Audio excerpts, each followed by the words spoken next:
verses 1 through 14. 2 Samuel 16, verses 1 through 14. The Bible says, "And when David was a little past the top of the hill, behold, Ziba, the servant of Mephibosheth, met him with a couple of asses saddled, and upon them 200 loaves of bread, and 100 bunches of raisins, and 100 of summer fruits, and a bottle of wine. And the king said unto Ziba, What meanest thou by these? And Ziba said, The asses be for the king's household to ride on, and the bread and summer fruit for the young men to eat, and the wine that such as be faint in the wilderness may drink. And the king said, And where is thy master's son? And Ziba said unto the king, Behold, he abideth at Jerusalem. For he said, Today shall the house of Israel restore me the kingdom of my father. Then said the king to Ziba, Behold, thine are all that pertaineth. Then said the king to Ziba, Behold, thine are all that pertained unto Mephibosheth.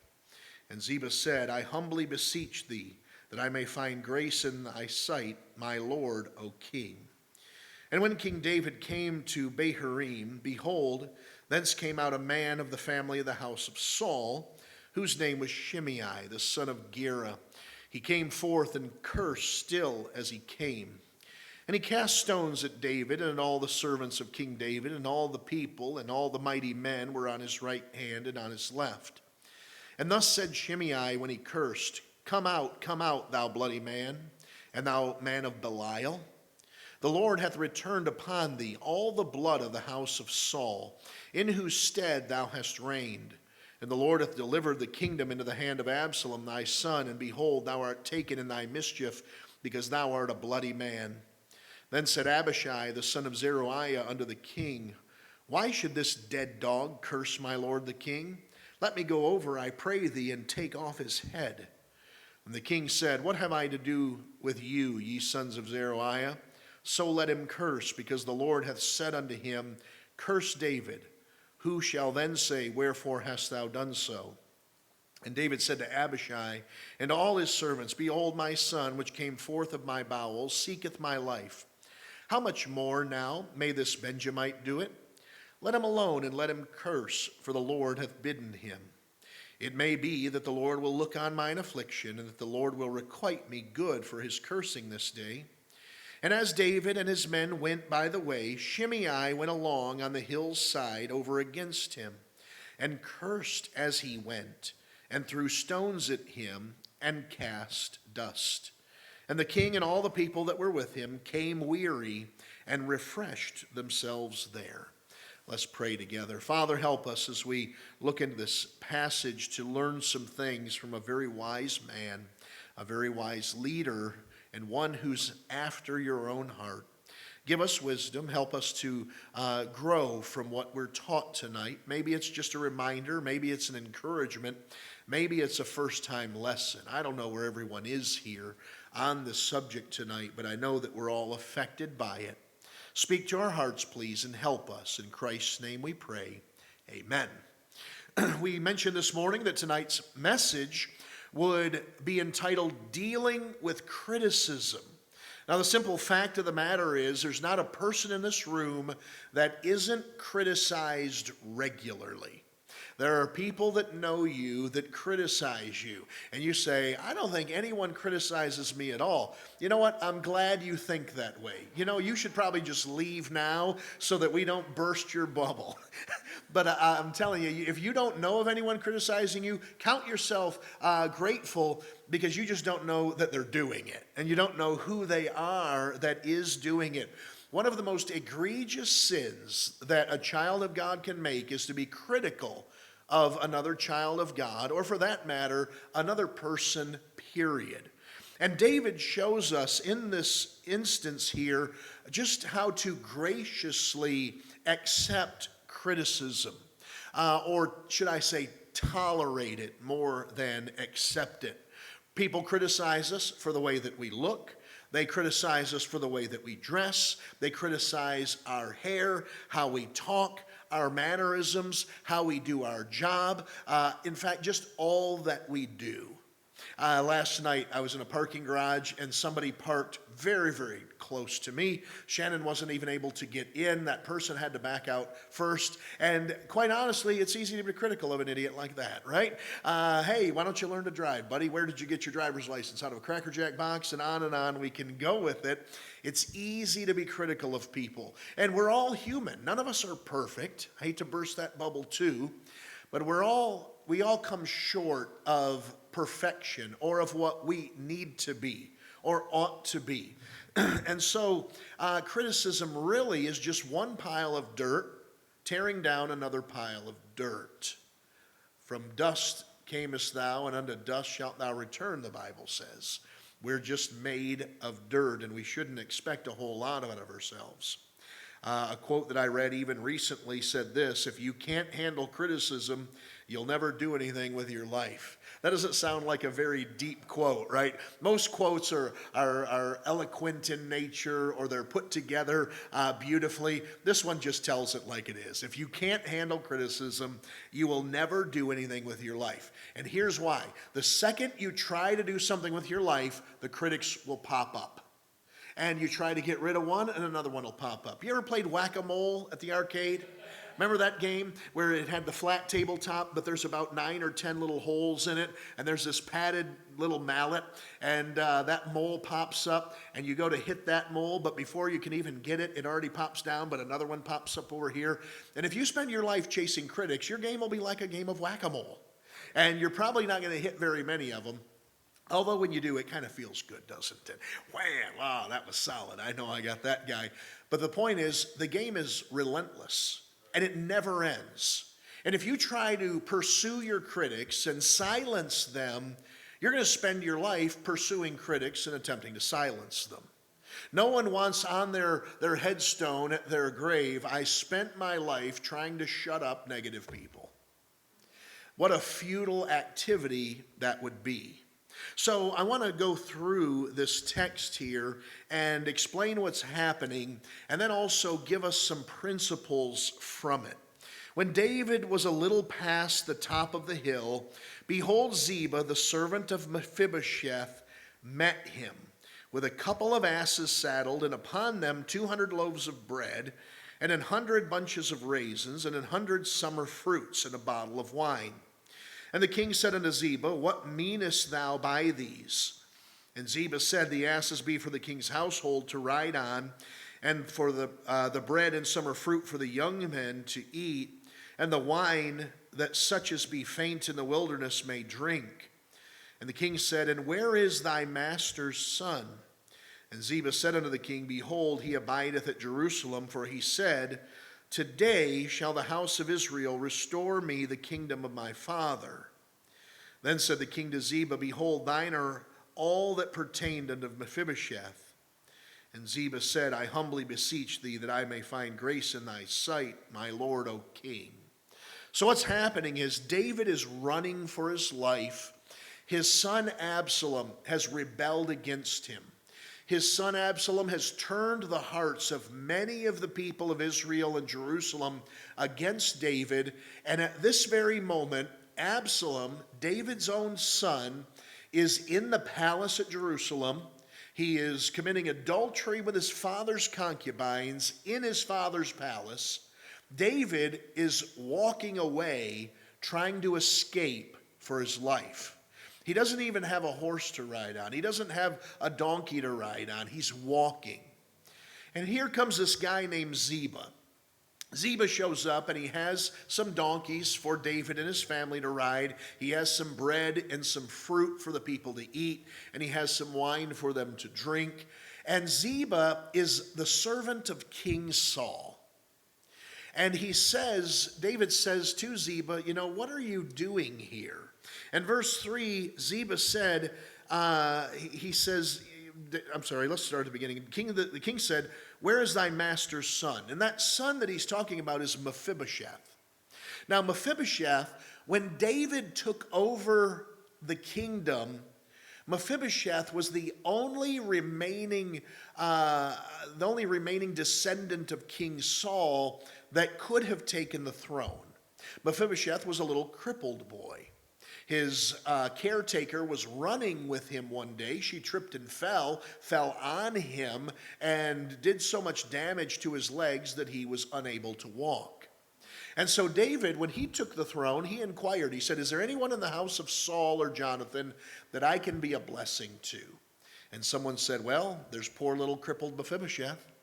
And so David sent a chariot down into a ghetto called Lodebar, because Mephibosheth has no money. He has no means of taking care of himself. He's very poor. And David sends his chariot down to Lodebar, and he picks up Mephibosheth, and he brings him to the palace. And David says to him, "You'll now sit at my table and eat. You'll sit at my table at breakfast, lunch, and dinner. You'll live in my palace. I'll be taking care of you, because I loved your father Jonathan, and I loved your grandfather Saul." And so David does this for Mephibosheth. What's happening now? Mephibosheth is in Jerusalem waiting just in case Absalom doesn't get the throne, so that he can jump into it. Make no mistake, sometimes the people you do the most for will be the first ones to stab you in the back. Isn't that terrible? And I hate to be so cynical, but it's true. The Bible proves it time and time again, and this is just one of many instances. David took Mephibosheth out of the ghetto and put him in the palace and fed him and gave him a place to live. He restored to Mephibosheth all the land that King Saul used to own and deeded it back to him. And what does Mephibosheth do for David when he's in need? When his son is trying to overthrow his throne, he just gets in line in case he gets to get it next. That's a terrible, terrible way to treat a guy who was so good to you. And so Ziba is the servant of Mephibosheth. Verse 4, then said the king to Ziba, "Behold, thine are all that pertained unto Mephibosheth." He said, your family, that you served him. So what's going on there? And Ziba said, "I humbly beseech thee that I may find grace in thy sight, my lord, O king." What Ziba's saying is, I don't approve of what Mephibosheth is doing, and I want you to know that my loyalty is with you. Boy, that's helpful. You want to be a blessing to someone. When others are attacking them, you step up and be their friend. Do you know that you don't have to agree with someone to be their friend? Do you know you don't have to agree with the choices they've made to encourage them and stand beside them? Thank God that the American legal system is the way that it is. Isn't it nice when you're the defendant in a court case and the judge says, "Will the defendant please rise?" Your attorney will stand up with you.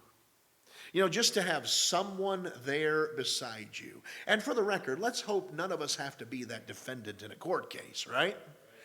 But if and when it happens, it's good to know that someone can be there to stand by your side.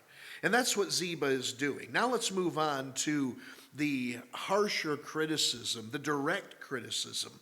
Verse 5, when King David came to Bahurim, behold, thence came out a man of the family of the house of Saul, whose name was Shimei, the son of Gera. He came forth and cursed still as he came.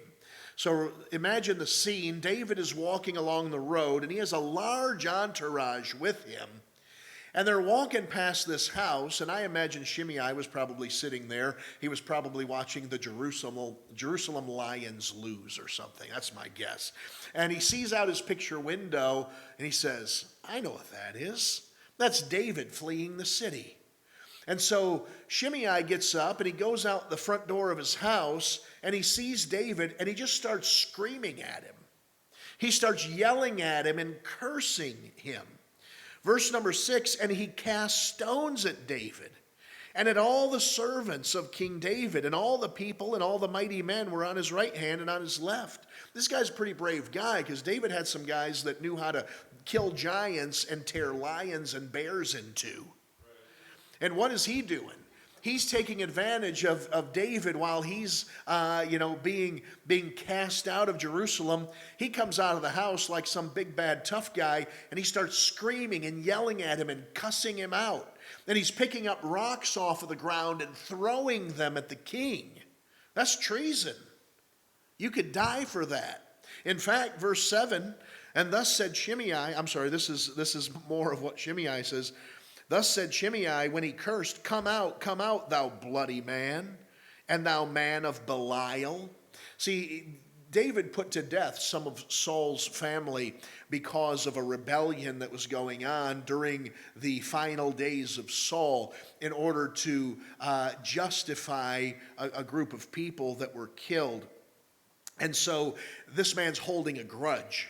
Shimei knows what David did, so you're a bloody man. You killed some of our family. Then he calls him a man of Belial. Belial was a false god that people would worship, so he's accusing him of not even being a Christian. Has anyone ever said that to you? Well, you're not a very good Christian, or I don't even know if you're saved.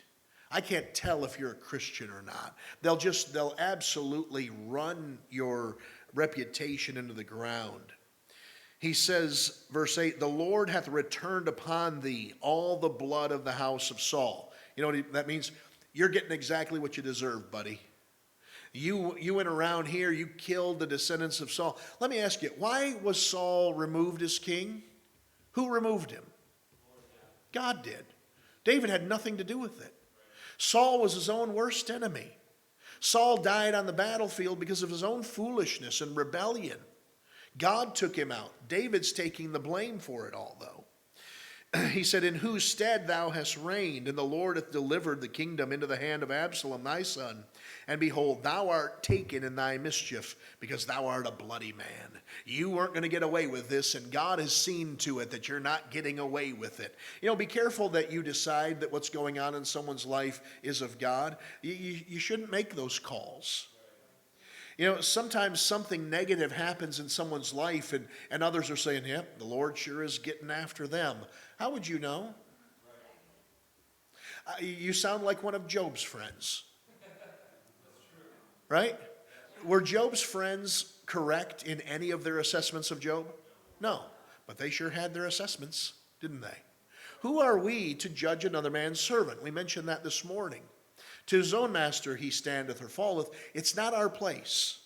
It's not our place to decide, yeah, that's chastisement of the Lord right there. You know, I mean, you better be careful. You're going to reap what you sow. Someone's going to judge you in the same way next time difficult circumstances come for you. Right. And so, here's Shimei running his mouth. You're taken in thy mischief. Then, verse number 9. Then said Abishai, the son of Zeruiah. This is one of David's mighty men. He says, why should this dead dog curse my lord the king? So he's getting a little bit back, isn't he? Why are you letting this dead dog run his mouth like that, king? And then he says, let me go over, I pray thee, and take off his head. So first off, Abishai would have been glad to do that. We have already read it, so there's no spoiler alert necessary here. David tells him, no, we're not going to do that, doesn't he? If David had said, you know what, go ahead, Abishai had got it done. You'd have read, and Abishai went forth and drew his sword and removed the head of Shimei and brought it unto the king on a silver platter. I mean, maybe not that part, but that's what it would have read. But David stopped him. Let me just throw this out there. In case you're prone to being critical, you better watch who you run your mouth to. We mentioned it this morning, you know, eventually those who don't know how to shut their mouth end up eating knuckle sandwiches. And I'm not saying that that's the answer. I don't think that's the answer. But eventually people get tired of it. And if they don't actually retaliate in that manner, you're going to be alone someday and wonder where all your friends went. They just couldn't take you. You talk too much. Quiet all of a sudden, isn't it? It's quiet because we're all guilty of it at times, aren't we? And we need to learn that criticism is not a godly characteristic. And tearing other people down never benefits in anything good. It never results in the positive. So he says, let me take off his head. And the king said, and this is me being critical of David now. I don't know that I'd have answered this way. Then the king said, "What have I to do with you, ye sons of Zeruiah?" He doesn't even call him by his name. Here's what I would have said. First off, Abishai, thank you. I appreciate the support. But I don't necessarily think that that's the way to respond to this. But David, this is a little harsher tone. "What have I to do with you, ye sons of Zeruiah?" Now, let me explain why I think this tone is harsh like this. What I believe is happening is David is making a statement here. In fact, he's being a leader here. First off, if you got guys who can rip lions and bears in half, you probably have to lead them with some strength and not with some timidity. Is that fair? You know, if you're going to manage Andre the Giant, you better be willing to raise your voice and tell him to sit down when he needs to sit down. You know, "Andre, I'd lower your tone if I were." That's not going to work with Andre the Giant, right? So David says, "What have I to do with you, ye sons of Zeruiah?" He's distancing himself from that attitude. What attitude did Zeruiah have? Eye for an eye. He said, "I'm not going to respond like that. That's not who I am." And he was verbally distancing himself from that spirit. Why? Because that's not a godly spirit. David was a man after God's own heart. How did Jesus Christ respond to his accusers? He opened not his mouth.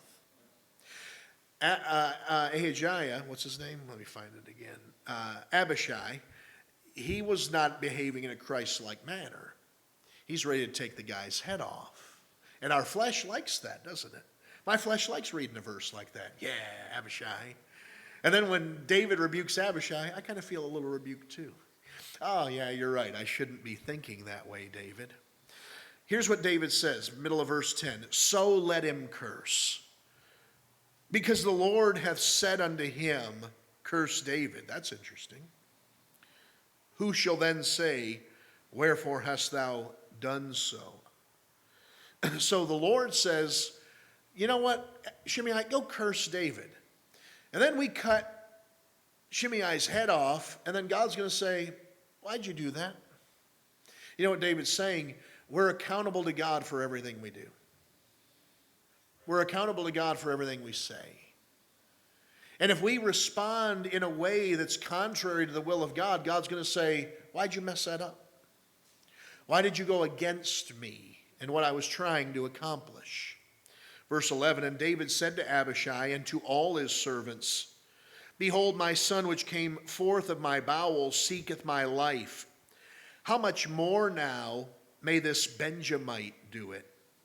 Let him alone and let him curse, for the Lord hath bidden him." Basically, he's saying, my son's taking the kingdom from me and trying to have me killed. Does this guy really matter? Leave him alone. Verse 12, "It may be that the Lord will look on mine affliction, and that the Lord will requite me good for his cursing this day." Says, you know what? God might actually reward me for tolerating that. And notice he did say, "it may be," which leaves room for "it may not be." "And as David and his men went by the way, Shimei went along on the hillside over against him." Shimei didn't stop. We were out soul winning several months ago now, and some ladies knocked on a door and rattled the cage of a maniac. And she came out of the house cussing and screaming. And then when we got back around with the bus trying to pick people up, this woman's walking down the middle of the street at us, hollering and screaming and cussing and telling us we're trying to kill her. And a whole neighborhood, because we weren't wearing masks while we were out soul winning. "You're killing everybody," and blankety blank, this and that. There's maniacs out there. They'll follow you around screaming and cussing at you. And so that's what Shimei's doing. And notice, though, he went along on the hillside over against him. That means he kept his distance. You know why? Because he's a coward. Many critics are cowards. They don't criticize you to your face, most of them. I mean, some of them have the gall to, but most of them don't.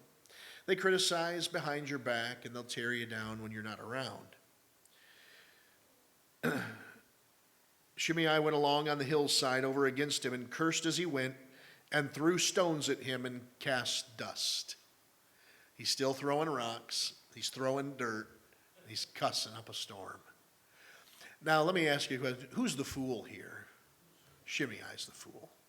And everyone knows Shimei's the fool. And who do they feel sorry for? Shimei or David? They feel sorry for David. Verse 14, and the king and all the people that were with him came weary and refreshed themselves there. Well, that's not a result I expected to see. Because when I'm criticized, I don't always feel refreshed. Sometimes I feel worse than I felt before the criticism came. So let's take the lessons from David here. Number one, the temptation when criticized is to retaliate. By the way, if you're a note taker, tonight's a great night to take notes. The temptation when criticized is to retaliate. Abishai said, King, let me go take off his head. That's the retaliation, isn't it? And that's our temptation when we criticize. But the lesson is, just because we can doesn't mean we should. There's something really interesting. If you watch boxing or you watch any athletic event where things can get heated, almost every time someone cheats and maybe they hit below the belt or they pull off a bad move, and then the other team retaliates to that, the other team gets caught and penalized. And the guy that initiated it, he doesn't even get caught. It's just a strange way that things work. How many times has an altercation happened in public and then the instigator who causes the whole problem, by the time the police show up, he's let go free, and then the guy who responded or retaliated is the one in handcuffs sitting on the curb. Retaliation often causes us more trouble than if we just ignored the critic in the first place. Number one, the temptation when criticized is to retaliate. But just because you can doesn't mean you should. Number two, it's futile to try to stop the critic. It's futile to try to stop the critic. It's like the whack-a-mole. You're not going to stop them.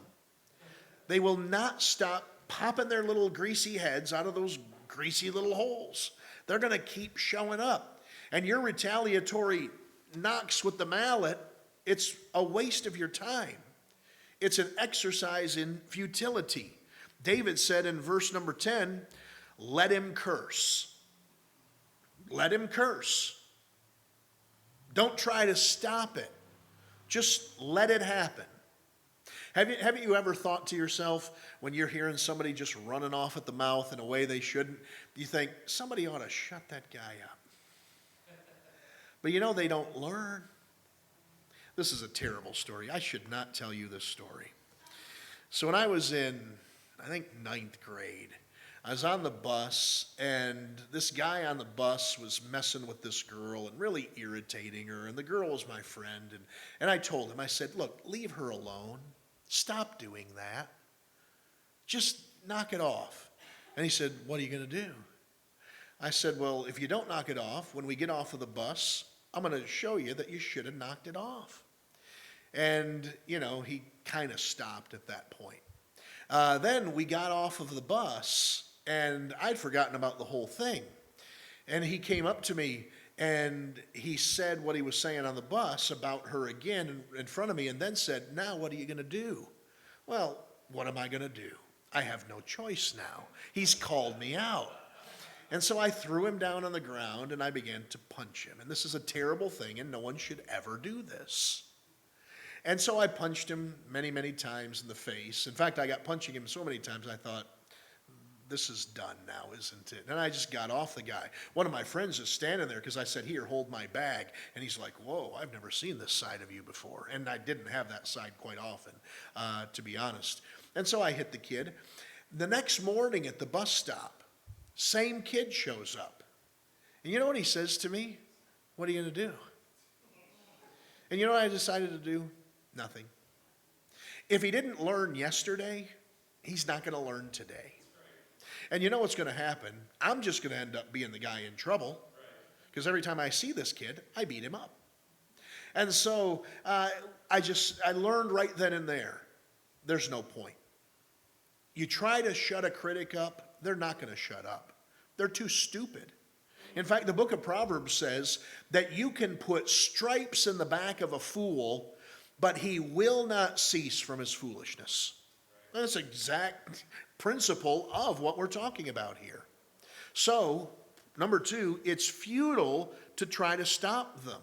And what I mean by this is, don't try to stop the critic from criticizing. Just don't.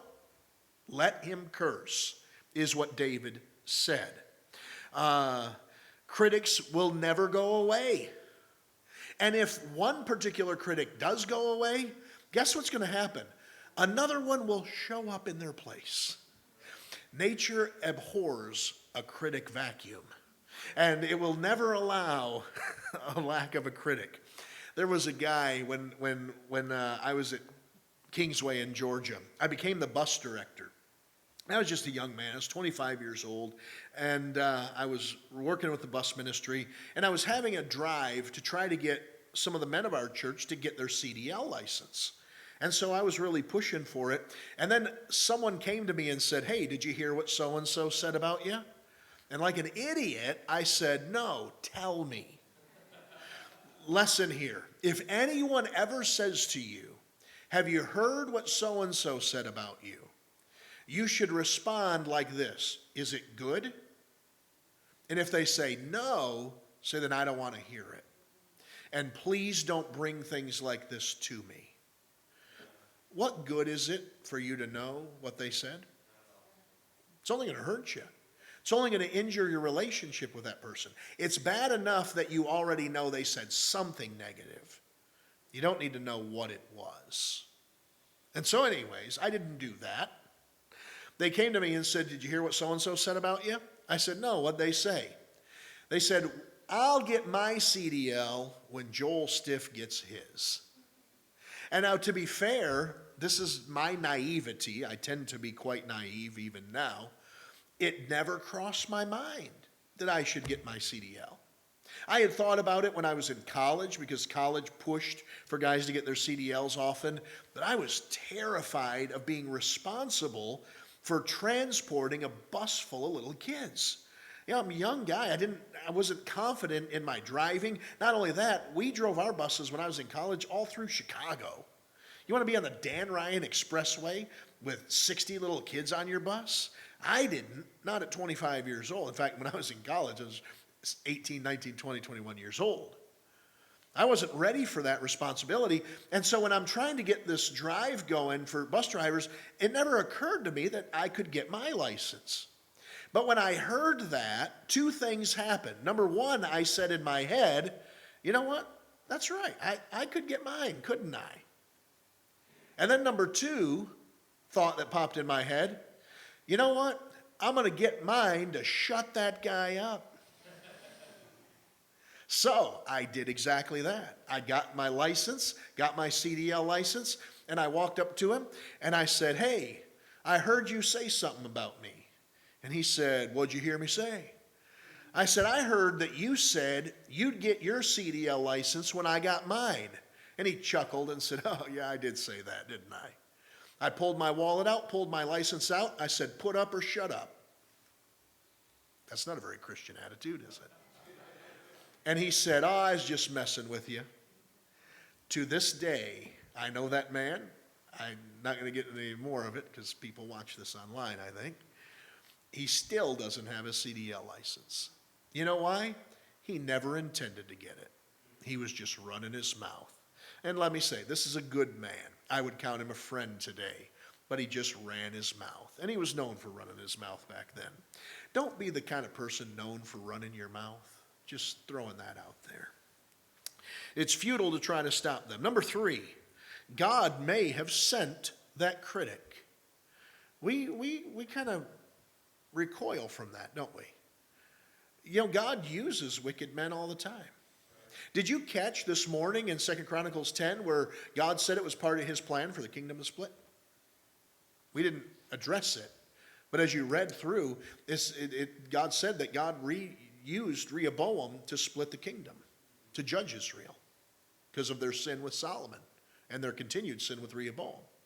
And so God sometimes uses wicked men to accomplish his ends.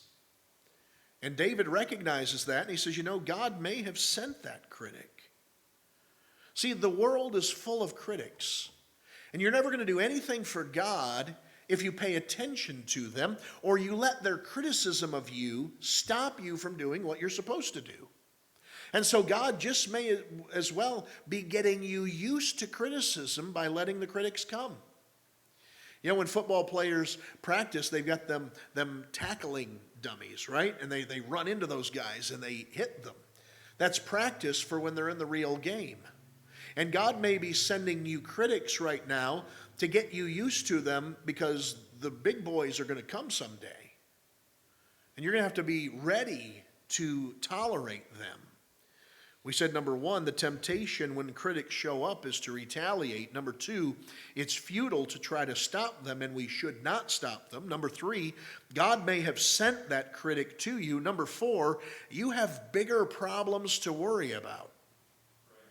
Verse number 11, David said to Abishai and all his servants, "Behold, my son which came forth of my bowels seeketh my life. How much more now may this Benjamite do it? Let him alone and let him curse." David said, I want to put this problem into perspective for you guys. Here's this crazy old man throwing rocks at me and cussing at me, but my own son from my loins is in Jerusalem on my throne trying to kill me. He doesn't matter. And look, the truth is, these critics do not matter. We'll address it more at the end of the message. But all the critics are there to do is distract you from what you're supposed to be focusing on. You can be out for a beautiful drive with your wife, maybe heading to a nice restaurant, maybe it's Valentine's Day, your anniversary, and some jerk will cut you off in traffic, and you're going to spend the next 20 minutes when you should be enjoying being with your wife, complaining about traffic and calling that guy an idiot, and maybe even retaliating, right? And your wife's sitting here thinking, don't we have more important things to be looking at right now than this idiot? But we do that. There's more important things going on in life than paying mind to any of these fools. David's running for his life and losing his kingdom. Shimei does not matter. Number 5, let the critics criticize. Verse 11, David said to Abishai and all his servants, "Behold, my son which cometh forth of my bowels seeketh my life. How much more now may this Benjamite do it? Let him alone and let him curse." So do it. David's a smart guy. Could I say David's probably smarter than most of us? If he said, let him curse, all right, I'm going to trust your counsel, David. I'm going to let him curse. Here's what we do. We get into self-preservation mode. But what will people think if they hear these things said about me? I don't know. Are they true? Is the critic telling the truth? If you say, well, in a sense, then guess what they're going to think? He's right. Is the critic lying about you? Then what are people who know you going to think? He's a liar. When Bill Clinton was accused of being inappropriate in the Oval Office, we kind of knew what Clinton was like, didn't we? Did any of us think, oh, not him? No, we thought exactly him. There are some people, they have the reputation, and you know it. And the truth is, we all have a reputation, and people have their opinions of us. And you're not going to fool anybody, and you haven't fooled anybody. And that's why it's important to remember that love covereth a multitude of sins. All any of us in this room tonight are sinners deserving of hell that have been saved by the mercy and grace of God. And we're just trying to do our best for the Lord. And we don't always do it. and we don't always live up to what we ought to be. And sometimes we don't treat each other right, and sometimes we're selfish and self-involved, and sometimes we really, really blow it. And people know where you are in all of that. No one thinks you're the greatest thing on the planet. Guarantee you. And at the same time, nobody thinks that you're the worst person either. You're somewhere in the middle. You're either really trying to get that edge for yourself and you don't care who you crush to get it, or you're sincere, you love God, and you're giving it your best. You know, that's where most people fall. There are the idiots out there, but most people aren't that way. And certainly most of us tonight aren't that way. And so, will they believe the critic or not? That's kind of already in your court. Will they or will they not? Let's keep going. Let the critics criticize. Don't try to stop them. Don't try to correct them. Someone said this: your friends don't need it, and your enemies won't believe it anyway. Someone said this is also true: if people love you, you can do no wrong. And if they don't, you can do no right. Look at the way the country's divided even now. There are people that if you're a Republican, they hate your guts. They call you a Nazi, a fascist, a racist, and on it goes. And then if you happen to be a Democrat or support a Democrat, you're stupid and ignorant and a fool and a baby killer, and you're the reverse racist. And there's no room for any kind of intellectual thought, any kind of proper approach to a position. The word nuance doesn't exist anymore. Everything is general. And we're eating each other alive. That passage we read a few weeks ago, ye bite and devour one another. James chapter 4. The critics don't care. Let your reputation stand for itself, and let the chips fall where they may. Number 6, God may reward you for suffering at the hand of the critic. That's pretty good news, isn't it? Verse 12, it may be that the Lord will look on my affliction, and that the Lord will requite me good for his cursing this day. David's telling Abishai and all the people there, or Abijah, what's his name? Abishai. Telling Abishai, you know what? If I don't deserve what he's saying, the Lord may requite me. He may pay me back. He may reward me. And that's good.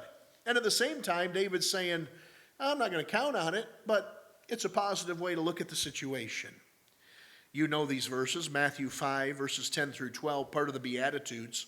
Blessed are they which are persecuted for righteousness' sake, for theirs is the kingdom of heaven. Blessed are ye when men shall revile you and persecute you, and shall say all manner of evil against you falsely for my sake. Rejoice and be exceeding glad, for great is your reward in heaven. For so persecuted they the prophets which were before you. God says when you're criticized for standing for right and for me, you'll be blessed and you'll be rewarded. Number 7, the criticizing will never end. Verse 13, and as David and his men went by the way, Shimei went along on the hillside against him and cursed as he went and threw stones at him and cast dust. It never ends. And as we've already said, if that critic goes away, another one will pop right up in its place. It may even increase in intensity. Number 8, get revenge. I'm not done there. Get revenge by refusing to let it bother you. If you really want to be sadistic and drive your critic crazy, don't even let it faze you. Now, that may cause them to ramp it up, but then don't let that bother you. Let them drive themselves crazy. You just ignore them altogether. Let me ask you a question. If a 5-year-old came up to you and said to you, you're wearing stupid shoes, how would you react to that? Would you go home and cry? Oh. Would you throw the shoes away? Oh, Would you, on the way home, can you believe what they said to me? Can you believe how mean and cruel? Your wife says, who said it? Oh, you know, Jacob Kennel. Thank you, Rick. I was searching for a name. He called him a what? A loser. Perfect illustration. Let me start all over. Suppose Jacob Kennel came up to you and said, you know what, you're a big loser. I imagine Brooke cried all afternoon. He probably called Vicki, when are you coming home? I need you. What's wrong, honey? What's happened? Jacob Kennel called me a loser. And Vicki would say, Jacob, the littlest Kennel? Yeah, don't belittle me. You're on his side, aren't you? We'd never respond that way. You know why? We don't care what a little 5-year-old twerp says. Why do you care what a 50-year-old twerp says? 50-year-old's no smarter than a 5-year-old. He's no more disciplined, has no more compassion. He lost some lessons of life along the way, didn't he? So you don't have to let the 50-year-old bother you either. You don't have to let the 70-year-old bother you, or the 30-year-old bother you. You don't have to let the person who makes more money than you bother you. You don't have to let the person who drives a nicer car than you bother you. You don't have to let the person who's always acted superior to you bother you. Eleanor Roosevelt, she's a kook, but she got this right. No one can make you feel inferior without your consent. You know, the only time critics bother us is when we allow them to bother us. There are people all day long, if they insulted you or criticized you, it would bounce off like you were wearing a Kevlar vest. But you let the wrong person say something, and you'll stew about it for days. That's us allowing certain people the power to get to us. And we can't let anybody get to us. Why? You have bigger problems to worry about than that. One pastor said, when a preacher leaves the church because he can't take the criticism, he generally leaves because of 3 to 5 people. It's a pretty low percentage. He even said, doesn't matter how big the church is. Church can have 50 people in it. It can have 500 people in it. It can have 5,000 people. But when a preacher resigns over criticism, it's usually 3 to 5 people are getting to him. That's something, isn't it? You're not going to want to do this. But let's turn to Nehemiah chapter 6. Nehemiah chapter 6. I got 2 more points, and I want to give them to you quickly. Nehemiah chapter number 6. What's Nehemiah trying to do? Anybody know? Trying to build a wall.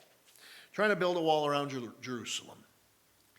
Now, I don't know if you're aware of this, but as soon as you try to do something for God, someone's going to criticize you. Teach a Sunday school class, they'll criticize you. Play the piano, they'll criticize you. Sing in the choir, they'll criticize you. Run a bus route, they'll criticize you. You're going to sit with your kids in your class, and the kids are misbehaving, and they're going to blame the teacher for the kids misbehaving. This guy, he got a call from his child's school principal. And the principal said to him, hey, I just need to let you know that your son has been misbehaving in class today. And the dad said, well, I'll have you know, my son misbehaves at home all the time, but I don't go calling you, now do I? You know, anything you attempt for God, someone's going to criticize you for it. Here Nehemiah is trying to build the wall.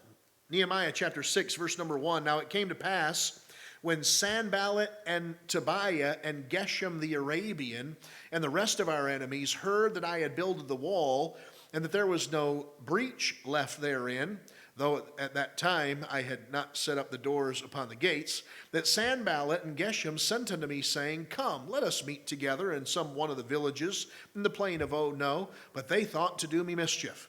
We know who the critics are, don't we? Sanballat, Tobiah, Geshem the Arabian. Now we know, don't we? Any Arabians, you can't trust them. I'm just kidding. So Sanballat, Tobiah, and Geshem, and the rest of our enemies. Man, there's a lot of people opposing the building of this wall. Look how invested. I love this. Nehemiah, parenthetically here, he says, I heard that I builded the wall, and there was no breach left therein, though at that time I had not set up the doors upon the gates. He's so invested in this work. He's talking about his critics, but where's his head? On the work. And that's where it ought to be. Our minds ought to be so invested in the work that the critics are really an afterthought. Verse 2, these guys want to meet with Nehemiah. Verse 3, and I sent messengers unto them. Nehemiah didn't even answer them personally. That'll tick a critic off. He didn't even call me himself. He sent a message. He had his wife text me. He had his assistant. He had his secretary. He didn't even answer. He didn't even have the courtesy to call me back. And that's what they do. They just run you into the ground. I sent a messenger unto them saying, I am doing a great work, so that I cannot come down. Why should the work cease whilst I leave it and come down to you? Ooh. That stings a little bit, doesn't it? So Nehemiah just said, hey, I'm not coming. I'm busy.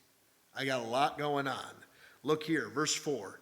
Yet they sent unto me 4 times after this sort, and I answered them after the same manner. Critics will be relentless. They just kept coming after him, didn't they? Verse number 5. Then sent Sanballat his servant unto me in like manner the 5th time with an open letter in his hand. Ooh, now they sent him certified mail.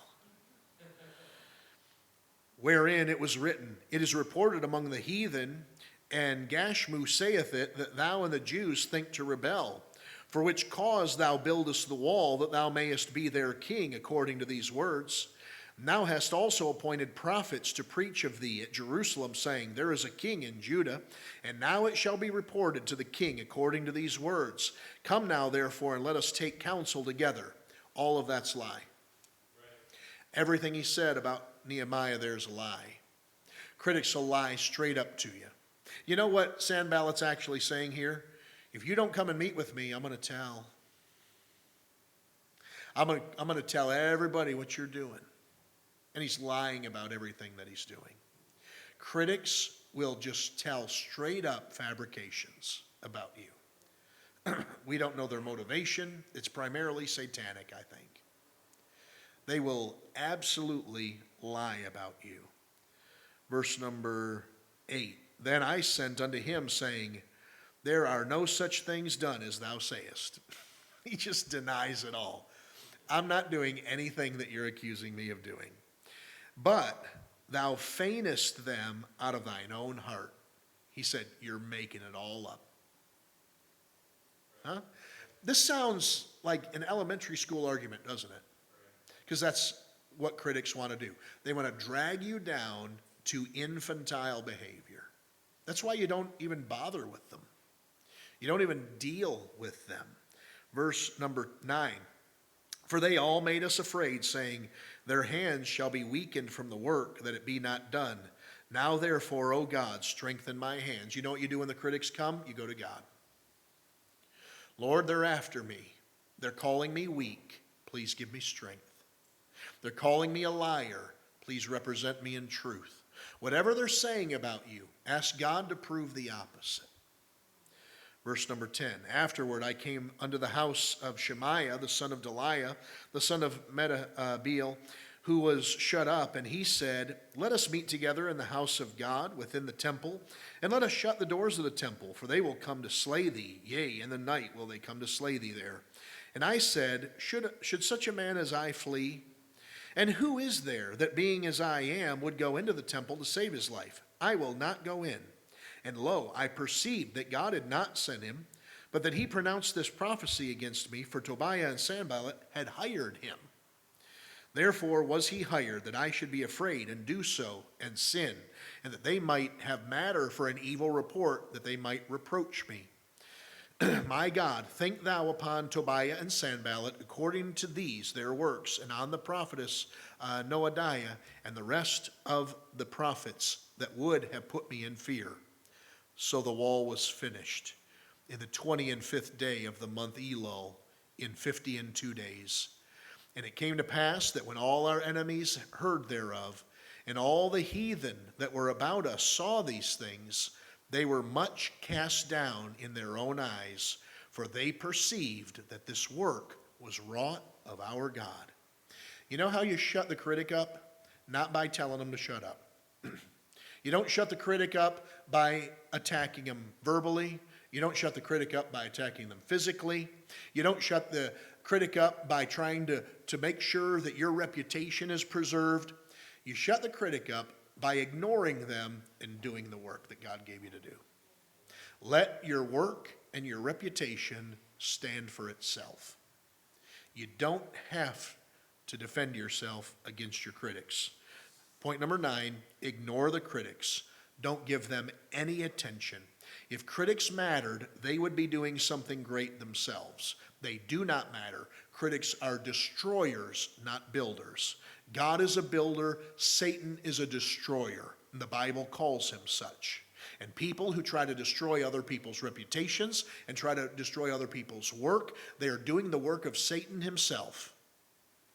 Number 10, we're done. Criticism comes because the devil is trying to distract you from doing what God has given you to do. Don't take time to leave the work to go address the critics. Just keep doing the work. Nehemiah said, I'm not coming down to talk to you. Why should the work cease? I guarantee you, every time that he told them, I'm not coming, they went and said, he won't come, he won't come, he's scared. You know he's lying, that's why he won't come. If he really wanted to prove that he's doing a worthwhile work, he'd come and talk, he'd be transparent, You can't win with them, so don't play their game. My favorite quote, maybe of all time, I love it. Teddy Roosevelt, what a president. God give us another president like Teddy Roosevelt. It is not the critic who counts, nor the man who points out how the strong man stumbles, or where the doer of deeds could have done them better. The credit belongs to the man who is actually in the arena, whose face is marred by dust and sweat and blood, who strives valiantly, who errs, who comes short again and again, because there is no effort without error and shortcoming, but who does actually strive to do the deeds, who knows great enthusiasms, the great devotions, who spends himself in a worthy cause, who at the best knows in the end the triumph of high achievement, and who at the worst, if he fails, at least fails while daring greatly, so that his place shall never be with those cold and timid souls who neither know victory nor defeat. Critics don't matter. 2 points, we're done. Number 1, don't be a critic. Decide tonight, I'm done running people down. You'll not hear it out of my mouth again. Benjamin Franklin was known for a sharp, evil tongue. He learned quickly you don't get a lot of friends that way. And he decided this. He wrote it in Poor Richard's Almanac and even published it. He said, from henceforth I will speak ill of no man. Make that your motto. And number 1, don't be a critic. Number 2, ignore your critics. You just do the job God has for you to do. Let's stand together, please. Father, help us. Bless our invitation time. We're all susceptible to the barbs of those who would try to hurt us verbally, criticize our work and what we're trying to do. Help us tonight to heed the examples of these 2 great men, David and Nehemiah. Bless your people. Do the work in our hearts that needs to be done. We ask this in Christ's name. Amen.